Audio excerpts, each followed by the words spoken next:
22 বছর পর আবারও কোনো বৈশ্বিক টুর্নামেন্টের সেমিতে উঠেছে ইংল্যান্ড। চলতি বিশ্বকাপে প্রথম সেমিতে তাদের প্রতিপক্ষ ডিফেন্ডিং চ্যাম্পিয়ন আর্জেন্টিনা। তাই 2 দশক পরে বিশ্বকাপে সেরা 4 নিশ্চিত করেও অস্বস্তি ছাড়ছে না থ্রি লায়ন্সদের।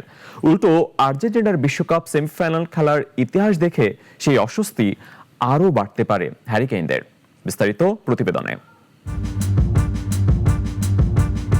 ডিয়েগো ম্যারাডোনা হাত দিয়ে গোল করে বিশ্বকাপ থেকে বিদায় করেছিলেন ইংল্যান্ডকে। সেই ম্যাচের কথা এখনও স্মরণ করে ফুটবল বিশ্ব। আর্জেন্টিনার বিপক্ষে সেমিফাইনালে সেই ম্যাচের প্রতিশোধটাই হয়তো নিতে চাইবে হ্যারি কেইনরা। তবে পরিসংখ্যান বলছে প্রতিশোধ নেওয়াটা ইংলিশদের জন্য হবে দুরূহ।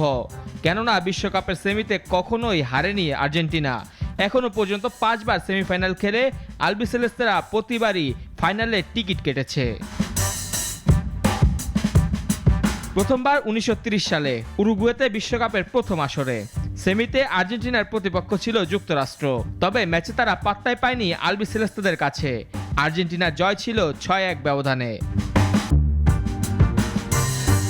পরেরটা 86 বিশ্বকাপে ম্যারাডোনা সেই হ্যান্ড অফ গড খ্যাত সেই গোলে ইংল্যান্ডকে হারিয়ে সেমি, আর সেখানে বেলজিয়ামকে হারিয়ে ফাইনালে ওঠে আর্জেন্টিনা।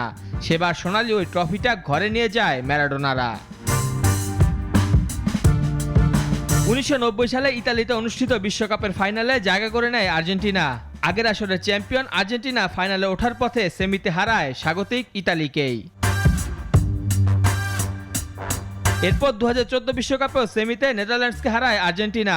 নির্ধারিত 90 মিনিটের পর অতিরিক্ত 30 মিনিটে মীমাংসা না হওয়ায় খেলা গড়ায় টাই ব্রেকারে। সেখানে গোলকিপার সার্জিও রোমেরোর সৌজন্যে ফাইনালে ওঠে আলবিসেলেস্তেরা। আর শেষবার 2022 বিশ্বকাপে চ্যাম্পিয়ন হওয়ার পথে সেমিফাইনালে ক্রোয়েশিয়াকে হারায় আর্জেন্টিনা। এই হলো বিশ্বকাপ সেমিতে আর্জেন্টিনার ইতিহাস। তাই এবারেও হিসেবের খাতায় এগিয়ে থাকছে মেসির দল।